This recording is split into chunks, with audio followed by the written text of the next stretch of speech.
This is the 70mai A800 4K dashcam. At the time of making this video in September 2020, it's not brand new, but it's fairly new.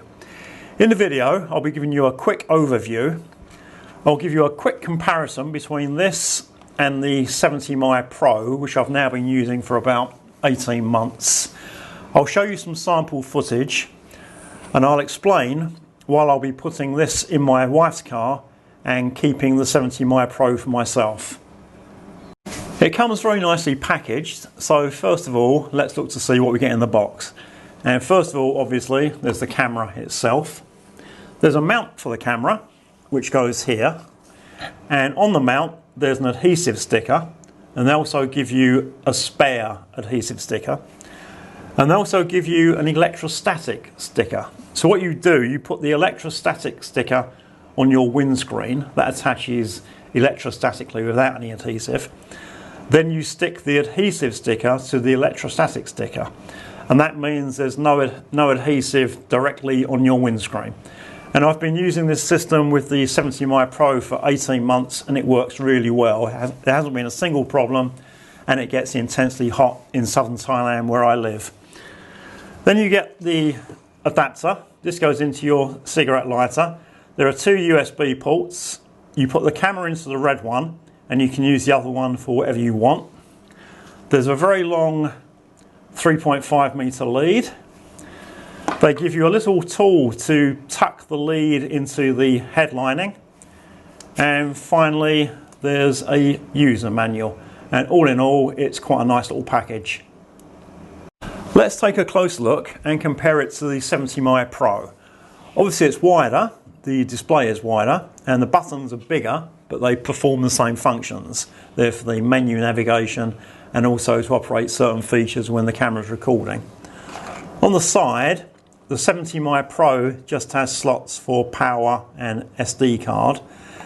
On the A800 there's another slot which is for an optional rear camera that I don't have. The A800 has GPS built in. The 70mai Pro doesn't. You have to buy an additional GPS module, which I can't show you because it's stuck to my windscreen at the moment. And there are two quite nice things about that. Firstly, you don't have to buy another module, it's already there. And secondly, when you put on the GPS module on the 70mai Pro, it pushes the camera further away from the windscreen and you get more of a problem with reflections. But because the GPS is built into this one, you find that when it's attached to the windscreen, the lens virtually touches the windscreen, and therefore you don't have the same problem with reflections. Setting the resolution on each camera is a bit different. On the 70mai Pro, I first have to go into video coding and select between H.265 or H.264. If I select H.264 and then go into video resolution, I get the options of 1920 x 1080 or 1280 x 720. If I go back and then select H.265,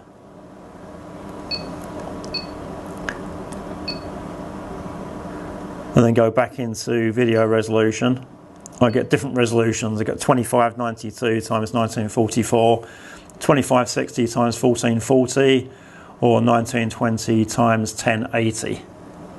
With the A800, I first have to go into video coding and then select high compression ratio or low compression ratio. And what it doesn't tell you is that high is H.265 and low is H.264. So if I select low and then go back into video resolution, I get 1920 x 1080 or 1280 x 720. If I go into high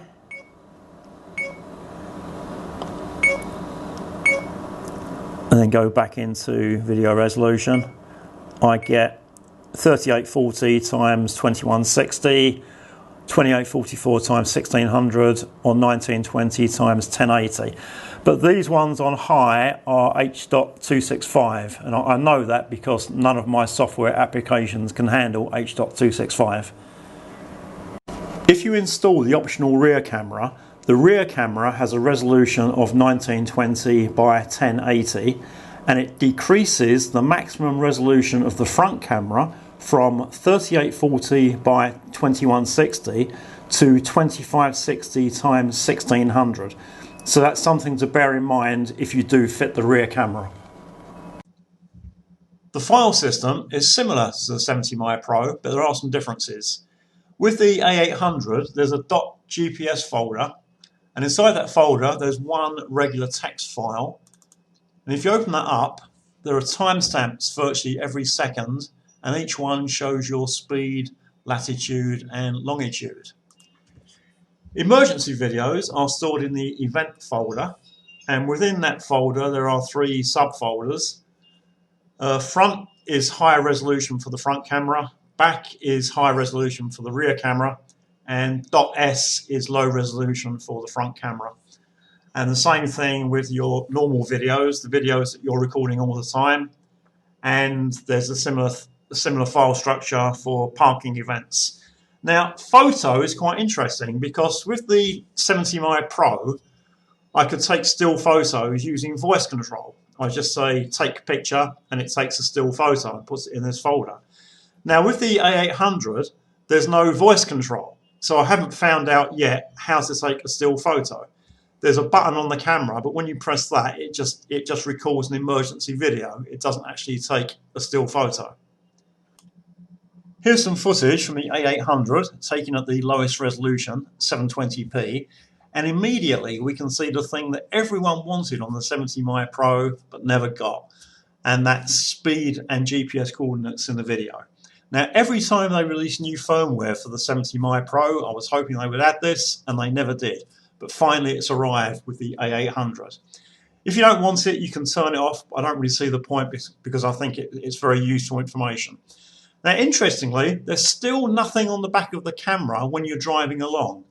I thought that when you're driving along you'll be able to see speed and coordinates, but you can't. But at least it's on the video. So that's one big advantage over the 70mai Pro. And here's some footage from the 70mai Pro, just so you can make a comparison. And not a huge difference with image quality, but the missing GPS and speed information at the bottom is really noticeable, and that's something I really like about the A800. Parking surveillance and ADAS, that's the Advanced Driver Assist System, are exactly the same as the 70mai Pro. If you want to find out more about those features, there are some detailed videos on my channel. To be honest, I find neither useful. With parking surveillance, even if I had video evidence of someone damaging my car while it was parked, I don't think the police would be very interested. With ADAS, if you're a competent driver, you shouldn't need to be told if you're drifting out of a lane or if you're too close to the vehicle in front. There's also a lot of inconsistency. I was driving along with both cameras on, ADAS was activated on both, but very rarely would both warn me of the same thing. What happened most of the time is that one camera will warn me about something, but the other one stayed quiet. If this kind of system is going to work properly, it needs to be consistent, but it isn't. It may be of use to some people, but personally I don't find it of any use. Finally, I said earlier I'd be telling you why I'm going to give the A800 to my wife and not keep it for myself. The A800 is missing a feature that I find extremely useful. I really love the speed and GPS coordinates in the video, although I'm not too worried about the increased resolution or the rear camera. What I really miss is the voice control. If I want to prevent a piece of video being overwritten and put it into the event folder, I just say record video with the 70mai Pro. It works really well and it's safe. The camera is hidden away behind the rear view mirror, and I don't have to take my eyes off the road and start messing around finding buttons to press. I don't know why 70mai removed voice control from the A800 because it's such a useful feature. Anyway, it doesn't mean that I won't replace my 70mai Pro with an A800 later, but not right now. I hope that was a useful overview. If you have any questions or comments, please leave them below. If you want to find out more about the 70mai Pro or parking surveillance or ADAS features, there are videos on my channel. Thanks for watching.